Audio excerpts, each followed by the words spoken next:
It's good. I like that. I like the mask too, but maybe for later. Wait for later.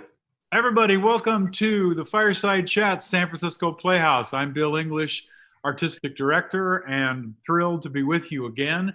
We've been doing these every week, and if you can, you might want to subscribe to our YouTube channel. It's a good way to get connected to us, and we build more subscribers, and we have an opportunity to take advantage of some of their features. Also, this is basically a Zoom meeting, and so there is a chat function.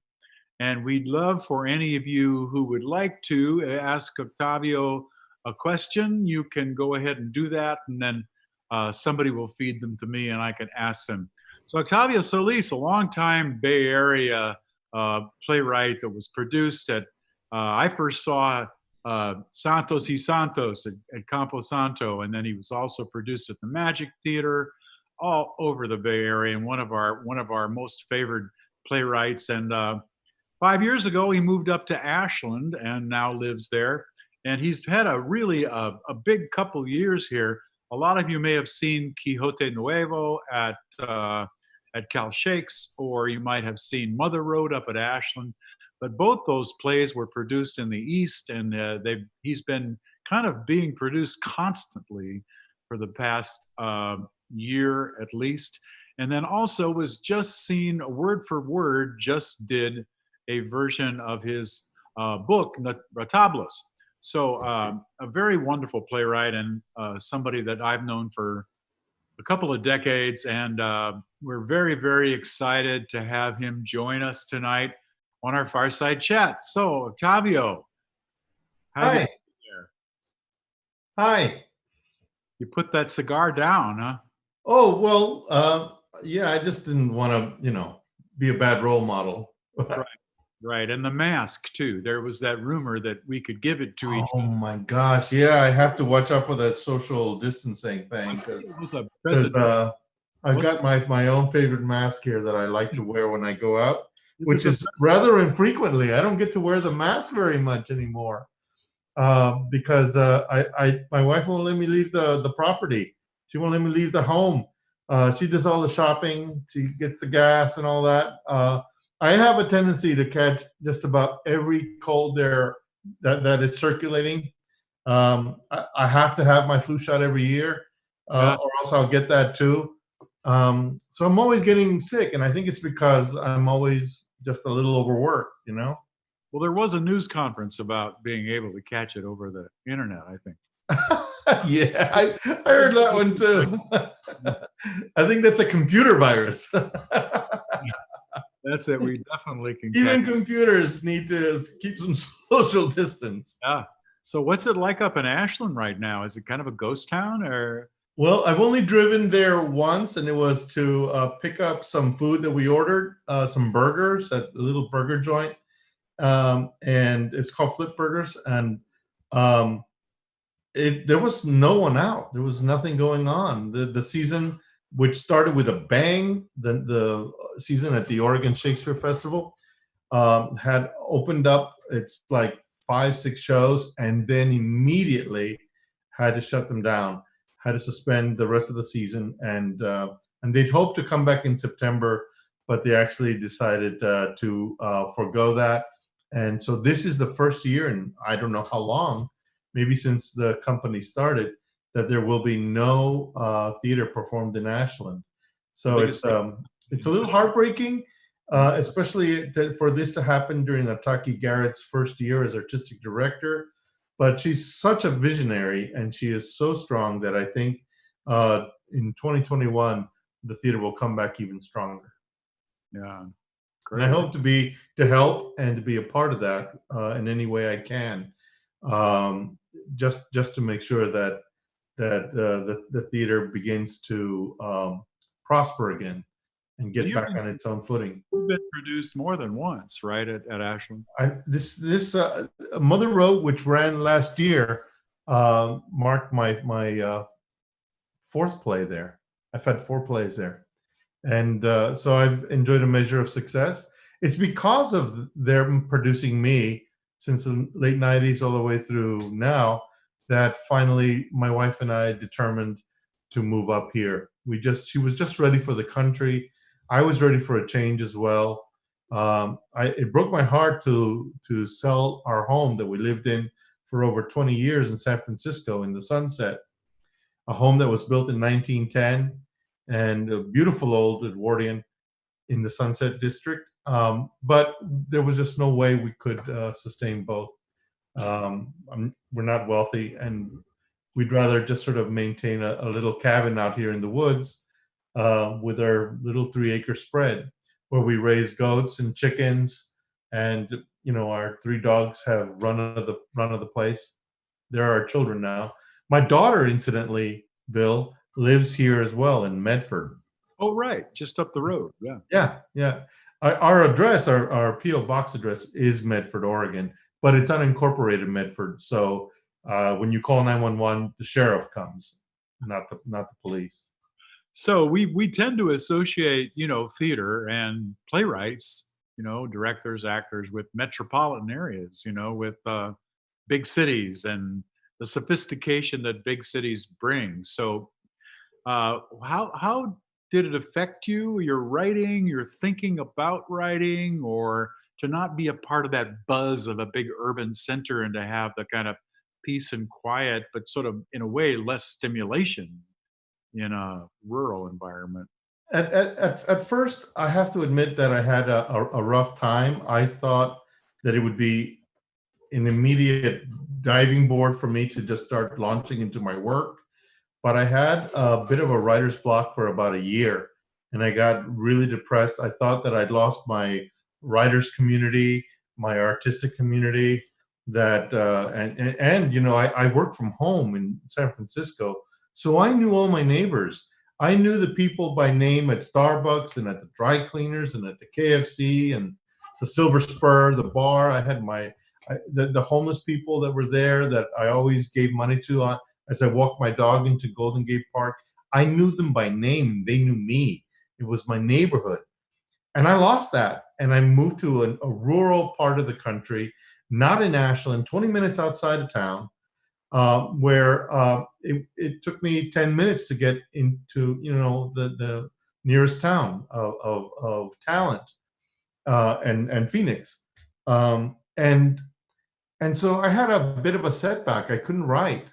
But it was during that time that I started writing more feverishly on my book.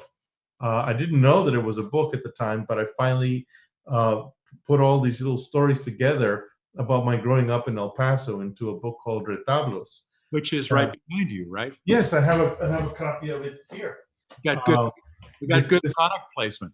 Yeah, I know. I thought I should do that. But I was fortunate to have City Lights really take an interest in publishing it, and I thought I had known that they were going to publish it. No, I didn't know. What I had known right before I left, I'd gotten a couple of those stories published in Ziziva, the literary journal in San Francisco, that's been around for a long time. Yeah. And when the issue came out, they asked me to inaugurate the issue by doing a reading of some of these at City Lights in the poetry room upstairs. And I thought, okay, now I can leave San Francisco. It was 5 years ago, January. And I read there and I said, now I feel like I can leave San Francisco. I've read at the poetry room of City Lights books. I've had a play at the Magic Theater, 2 plays. I've been commissioned by San Francisco Playhouse. Exactly. Well, that was recent. That was after you were in Ashland by then. So what was it like to be a playwright turned? Would you call it a novel? What is it? It's story. I think of them as it's a hybrid of memoir and fiction, because I'm taking stories, events that happened to me, and essentially turning them into first-person stories, giving myself permission to elaborate on them and craft them and give them the beginning, middle, and end that I often find that I want to do as stories. So they're not just about me, that there's a more of a fictional point to them. So if anything, I would think of them as creative nonfiction, a kind of creative nonfiction. So what The was it? transition. What was it like to be a playwright who had turned to creative fiction, nonfiction fiction, and then had a theater company turn your fiction back into a play? That's Back like into a play with word for word. Yeah, that was strange because I you know, I said I'm not going to write these as plays because I feel like they can only exist on the page. But even then, that was terrifying because I'd never done that before. My way in was to think of them as monologues, right. Oh yeah. first person monologues. That was my way into them. And once I did that, then I went, oh, now I understand how this works. Um, but but then to have word for word come back and say we'd like to stage some of these, I thought, well, that's strange because I don't think of them as plays. On the other hand, I wouldn't let anyone else, any other theater company, adapt them except word for word because word for word doesn't adapt them. They perform them as written. I don't have to lift a finger. I just So I you just have come complete see it. control. Yeah. Yeah, there's no revision necessary. I caught myself attending a few rehearsals of that earlier this year of what they were doing with retablos, and I caught myself wanting to do some revision. I said, maybe if they said it like, maybe it said something different. And then I went, no, I can't do that. It's done. It's already published. I don't have to do that. The writer So wouldn't like it if you messed with his book. You know, it's been published. Exactly. I know. And so I let it go. And they did a lovely job with it. And it was astounding to me, as I imagine it's astounding to any author who sees their book, their words put on stage in this way. Very It was like I got that feeling that I had like the first time I saw a play of mine staged. The yeah. same sense of delight and surprise and wonder at like, wow, you can do that with my words on with actors. The same sort of wonder struck me again, and so I felt like a child. I felt like a child again. It was really terrific, Let's really talk great. a little bit about Mother Road, and you know, you and I have been skirmishing with the idea of working together for at least a I couple. know, I don't know I how know, we never and managed to I get it off, but here we are. We're commissioning you to write a play, and I remember we've been talking about it for a couple of years when you were in your block period, and you said, yeah, "Oh, Bill, I want to write a play with you, but I just don't. You know, I have to adjust to the space." And then you were here doing Quixote Nuevo. I think you were in town yeah. and called me up and said, "Hey, let's have breakfast." And so tell everybody, and you know, our people are very interested in what's going to come from the because many of the people watching, I'm sure, saw Mother Road, and I'm curious to see how the process of writing. This is a long question, isn't it? How the process of writing Mother Road led Oh. to the idea of another play. Well, it's because I always thought of Mother Road as part of a trilogy, and a trilogy that has to sort of feel its next steps out. I couldn't ever really predict what the second play or the third play would be, but I knew that it was that Mother Road was going to be part of an epic story. Yeah. And so the first part of the story was about the road, about getting there. That's why it's called Mother Road, because it's about the two. It's about Martin really taking that trip and seeing, can he arrive there? Will he arrive? What are the changes he has to undergo in order to feel like he really belongs where he's going? That's part one. And I know that people feel a sense of dissatisfaction, like incompleteness, about the ending of Mother Road, and they should, because he's only just got there. Now, in play two, we have to show him running the farm that he earns in Oklahoma. So we have to see now what that transition is, to go from picker to patron. He was a picker all his life. Now he's going to be the boss, the patron, and now we have to see through all he's learned, how does he actually run the farm? What are the pitfalls he deals with in running this farm? So that will be the second part of the play. And there's going to be, I clearly think it's going to be a lot of trouble. I don't know if he's going to even end up keeping it. It feels like not.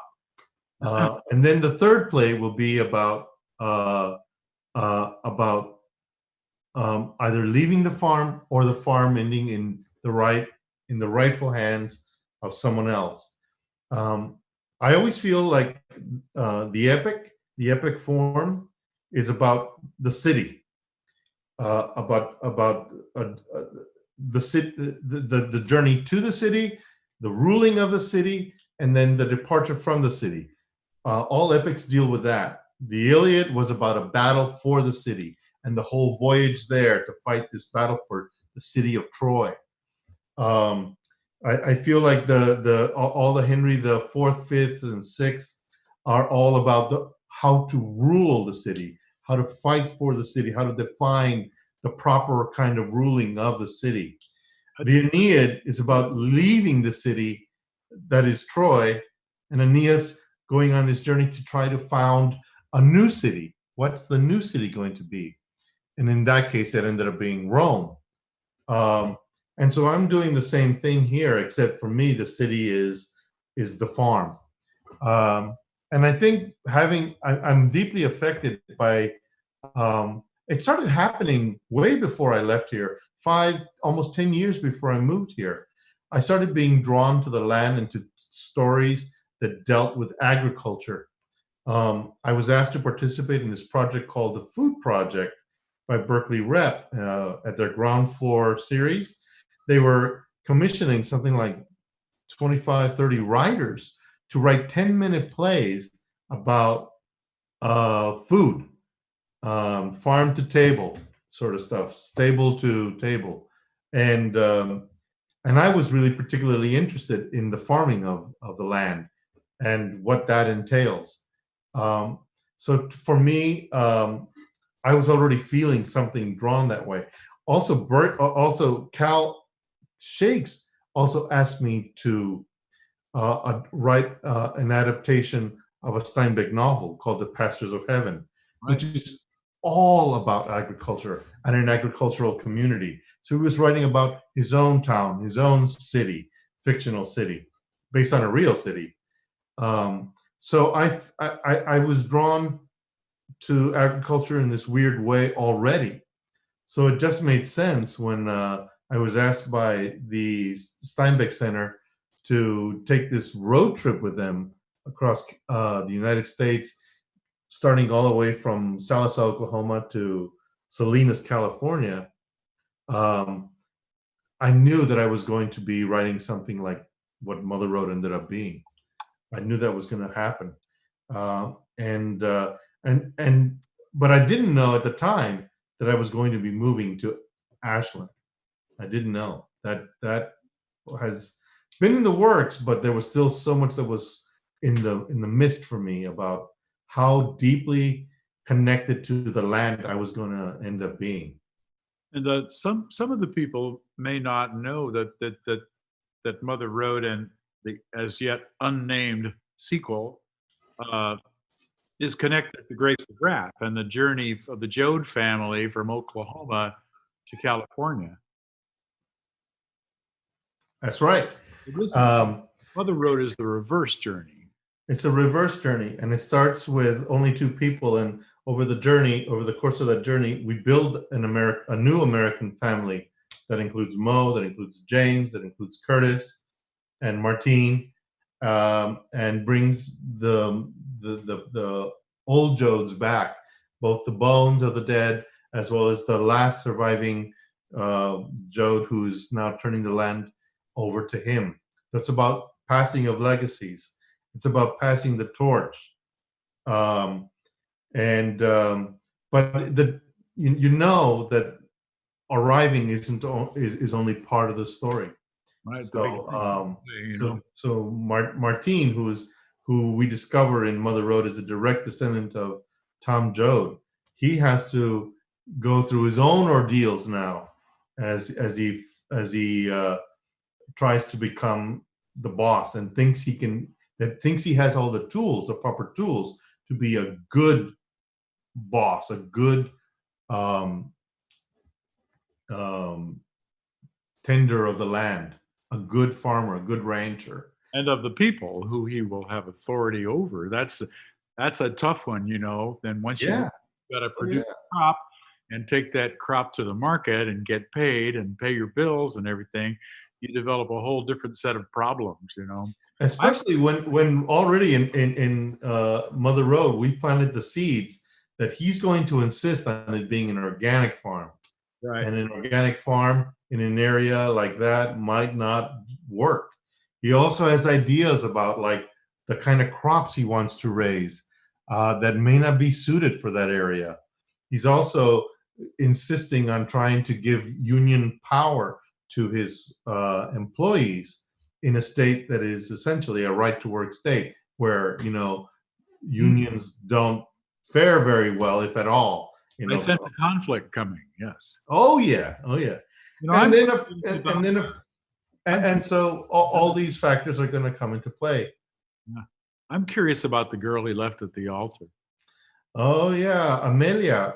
Amelia is going to return, and she's going to return in a different form. She will have parlayed her education in math and physics into something more applicable, and become a surveyor for somebody that's wants to buy land for subdivisions. Well, my hunch is correct. We haven't seen the last of her. No, she's not. She's going to figure quite prominently, definitely prominently. One of the things Um, that's fun working out when we started working out the terms of the commission was you wanted a little fund so you could go back there and sit yes, in the Motel 6 and or wherever and as just hang out for a week, get to know the people, make some connections, see if I can't set up some arrangements beforehand with somebody, some rancher that I can spend some time with, so that I can see how well, especially a farmer, to find out what is the crop that is grown there, what are the procedures that they go through, so that I can see if my character can apply those techniques or not get it wrong. But I feel like if John Steinbeck went to Oklahoma to be able to even start to depict these characters that are in the midst of the Dust Bowl, then I need to do the same thing too. honor that. You're honoring that for sure. Yeah. That's good. And this summer was the period that I was going to go do that. And then I said, I don't think I'm going to be able to get on a plane. I don't know that I want to get on a plane right now. Well, There's a there's I'm working on this play that is just about essentially done, although I think that we'll find another draft or two in the process of workshop and rehearsal, that I'm writing for Cal Arts. uh-huh. We're supposed to have a workshop in May. May 10th was the day I was supposed to fly out there for a 2-week workshop. It ain't happening. So we rescheduled for August, and now we're going to see if that's going to happen at all even then.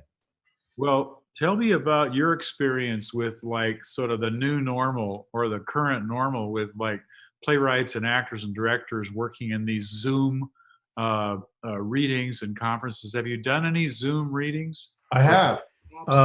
One of them was for Play On. I wrote my own translation of Shakespeare's Edward III. oh, right, A right. play that very few people even know exists.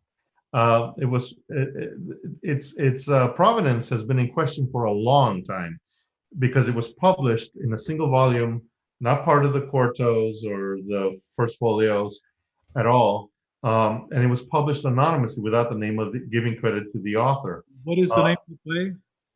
The Tragedy of King Edward III.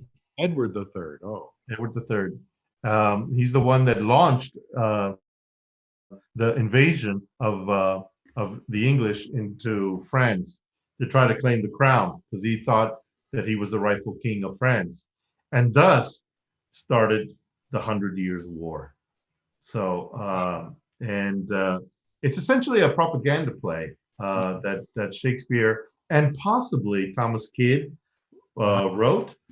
A lot of people think that Thomas Kidd is an author of it, but as I was working on it, it felt to me like it had a lot more Shakespeare than I think anyone really gave play credit for. And in working with that, we did some readings of it, and I was really happy with how it worked out.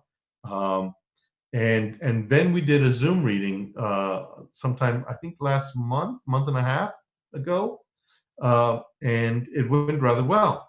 Louis Douthit, who now heads Play On from the OSF, is the director of that program, and she set this up, and we did it, and she's doing others as well. But she cast it and brought me and my dramaturg, Kimberly Colburn, and my director, Lillian Groeg, to just be present there and hear it. And then the actors knew the parts they had to read. Some of them had 2, 3 parts. And we read it with a bunch of, little squares, little video squares all lined up on the big screen. And it was kind of fun. It was really, really kind of fun.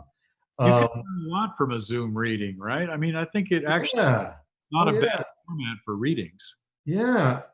And also I learned a lot about the actors. I didn't know very many of them. Maybe 2 or 3 I was familiar with. But some of the actors that I didn't know, they have their own approach, their own way into the language. And that becomes incredibly crystal clear in the Zoom readings. Some of them would take time with the text and read it slowly and look right at the screen like they're looking right at who they're talking to, and get close and take their time with it. Others would just like rattle it off really fast and find the rhythm of the language and feel like they were performing in it. So it was really interesting seeing all these different measured approaches, ways in, that all have their value. And I learned a lot from those readings as well. But I'll tell you one thing, it's nothing without a live audience. It is just so hard without a live audience. It's not theater. It'll have to do for now in order to connect us, but you miss that the energy that an audience gives through their reactions, even when they're not saying anything, they're responding. We can almost smell it. You can almost smell it on stage. You can feel it like a heat, and it feeds us. In a room, in a theater, the silence in the theater when everybody's completely wrapped up in the action, you can feel it. It's powerful. And there's no substitute for it. Now I know why I stayed in the theater. There was a point at which I felt like, I could go to Hollywood.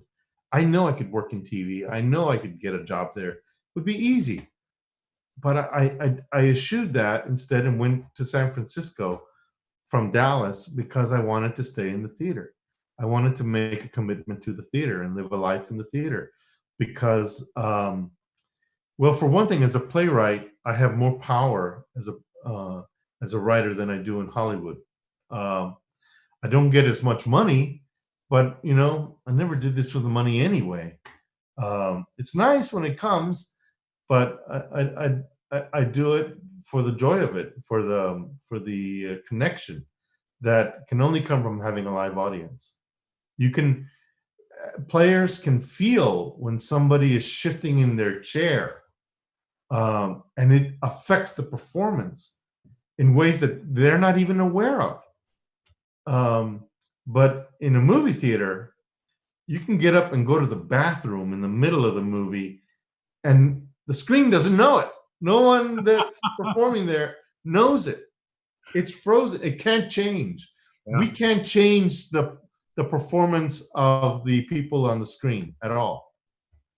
It's frozen. Let me ask you, this is kind of a question I always ask, and it comes from my theory that playwrights are the prophets of our time, that you guys have more sensitive antenna than the rest of us, and you can pick up the multitude of information. You're able to draw down something essential, something true about being alive in the time in which we live, and then able miraculously to turn that into a story that'll help us see ourselves Yeah, for who we yeah, are. And I think, well, here, this is a really uh, the most dramatic change to the world that's happened in at least since World War II. And it's like, what are we going to become? What is the future of the human race? What are people going to be writing about? What do you see when you look, when you sit back and listen, and what is coming in art? well, I know that what won't work are to write plays about a pandemic, right? To write plays about where we are now. There- That's not going to work. I don't think that will feel they'll become dated immediately. Immediately. I was thinking of 1918 when this happened, the last pandemic that we had, which was even more devastating, and it it produced a great era, the Roaring Twenties, and but it didn't. You didn't see a lot of works that responded to that. Um, People just wanted to roll into the next thing. Um, well, I see that this is a moment, a window of opportunity, where as a society, and the writing will reflect this. If the writing isn't hasn't already been reflecting it for some time, we're either gonna jump right on, and it's society and industry will become a giant steamroller over the planet, because pent, it's been so pent up that we can't wait to get back to work, and it's going to be like this machine. um, or as we become aware in our isolation of the beauty of where we are now, of the taking stock in this, in the quiet moments that we haven't ever given ourselves time to take stock in, like hearing bird song, really hearing bird song, really acknowledging the beauty of a sunset or a sunrise, in seeing, even through a TV screen or a computer screen, nature come back out again, and try to finding its footing again, feeling as if like, wow, human beings are gone. The world is ours again. That maybe that there's an opportunity there for us to kind of just start to shift our all our ideologies toward the planet and taking care of this planet, um, and really becoming good caretakers of the only home we have, which is not which is just a little planet, a little dot in outer space. Um, because the alternative is waiting for Godot. I don't think that Samuel Beckett was being abstract or metaphorical or symbolic in what he was presenting in Waiting for Godot. I think he saw that at the rate we're going, that's what our world is going to be. That's what nature is going to look like. One bare, dead tree in a barren landscape, and people wandering about trying to figure out where to go next because they've squandered all their chances at protecting the planet that they live on. This is definitely a wake up call for us, isn't it? It's a wake I up call. I really do think so. I really do believe that it is. Um, so, maybe what's going to happen is more people will start working from home. because a lot of them are realizing that they can. The stock market, when they closed the New York Stock Exchange and didn't allow anyone on the floor because it was a petri dish, it opened up with everyone at home working on their computers, trading on their computers, and they didn't miss a step. The bell still rang. There was nobody there, but there was everybody was still working, and they realized, oh, I could have been doing this from home. So I think maybe we're gonna see a lot more of that. If we see a lot more of that, maybe we'll see less cars on the road. Maybe we'll see less crowding. Maybe I think it's going to greatly affect commercial real estate. I think Twitter is saying to all its employees, if you can work from home, stay at home and work there. If you want to come in, you can come in. But if you're comfortable working at home, your salary is the same, your benefits are the same, work from home. And I think a lot of companies, a lot of employers are going to start realizing that what they're doing now still works in a post-pandemic world. Yeah, and it'll never be the same. No, I don't think it can ever be the same. Yeah. And Governor Cuomo, I've been watching his talks every morning as he does his briefings on the coronavirus, these updates. And he says we can't go back to normal. We have to talk about the new normal. How are things going to be different in the world from now on? And it's not just in order to protect ourselves from the pandemic, but in order to really make use of the changes that we have made in our lives. How can we now do that? What are the lessons we can learn from this that will unite us as a society in a better way, in a more cohesive way? For one, right?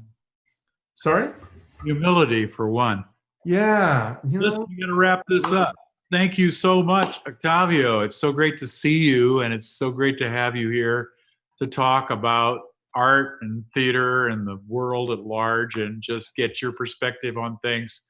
I want to show you something too. I just ordered this book. I found this book through a bookstore in El Paso.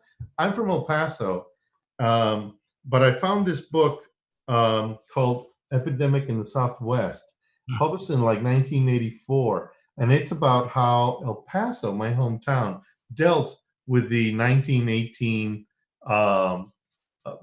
flu pandemic. Wow. And there's pictures here that people, even back then in 1918, it was customary for everyone to wear their masks. So, and it's just a remarkable account of the way El Paso mobilized to fight the pandemic, and some of the things that worked, and then some of the steps that they took in terms of relaxing all the restrictions that brought it back, that caused a surge in the epidemic. Well, it's possible that we may have learned that lesson, but maybe not. We'll see. Anyway, Octavio, thank you so much. My pleasure, sir. My pleasure. Enjoyed this, Bill, very, very much. In your evening. Great to see you. Thanks. Great seeing you, sir. Take care. Yeah. Bye.